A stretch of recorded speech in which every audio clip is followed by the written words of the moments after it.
If Marcus Aurelius also had a credit card, he would probably have burned it inside that famous little altar. The man was the ruler of the vast Roman Empire, yet he still slept on the floor, ate plain food, and reminded himself every day that everything is temporary, including wealth. Now, imagine taking this man and dropping him into a 21st century shopping mall. Buy now, pay later ads, and endless cycles of consumption. He would look around in astonishment and probably say, "When did freedom become this expensive?" Today, economic chaos has become normal. Being in debt is normal. Discipline feels like a word left behind in ancient times. But 2,000 years ago, one of the most powerful men in history kept a notebook explaining how to stay steady even in moments of crisis. It wasn't for praise or show, it was for survival. That notebook eventually became a book called Meditations. And inside it is a financial perspective strong enough to help all of us today.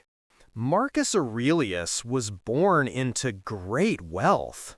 He had the best teachers, a huge inheritance, and the imperial throne.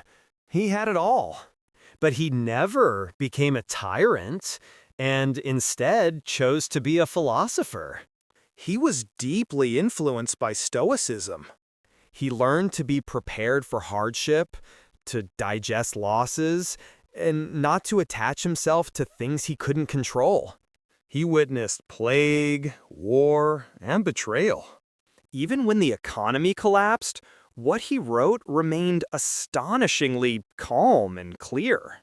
Because the thing he aimed for was mental freedom. While Rome overflowed with luxury, he chose a simple life. He stayed away from showiness. He didn't even want to be praised. Because he knew that true wealth didn't lie outside, but inside the mind. Today, Stoicism is popular again. But the problem is this: we only take the nice quotes and share them, yet we ignore the financial system that Marcus was trying to protect himself from. Unfortunately, that system is far more ruthless now. The modern system works like this. You keep you in debt, keep you busy, keep you constantly dependent on something. Credit card interest rates have risen, financial literacy is weak, and every app is designed to make you spend. In such a system, looking rich is very easy. But living without running out of money before the end of the month is very hard. This is where Stoicism changes the whole game. It's not about suppressing your emotions. It's about not letting your emotions control you. Stoics say, you can't control the world, but you can control your reactions. Marcus constantly reminded himself. Losing is normal. Hardship is normal. Your desires enslave you. And freedom is born from self-control. These weren't fancy words. They were things that worked in real life. Now, think about approaching money with the same logic. Not chasing status. Not panicking when the market drops. Freeing yourself from the pressure to buy every new model that comes out. Learning that true freedom is being content with less. This perspective isn't a minimalist trend.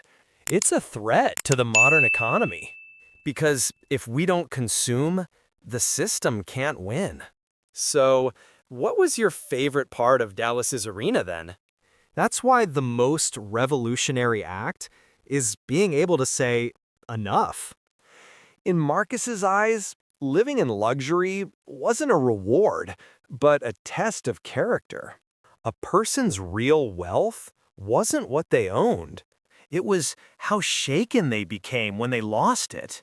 Today, most of us get thrown off immediately when interest rates rise, the stock market drops, or we compare ourselves to someone in our social circle.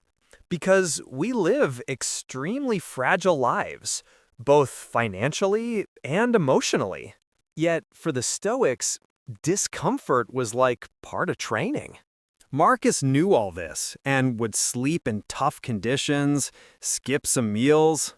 He saw discomfort not as an enemy, but as a teacher. The real enemy was dependency. Now, imagine applying all this to your financial life. Strengthening yourself instead of trying to predict the market. Saving extra money, no matter how little. Avoiding unnecessary expenses. Proving to yourself that you can be happy with less. And measuring success not by financial power, but by inner peace. We need this more than ever today.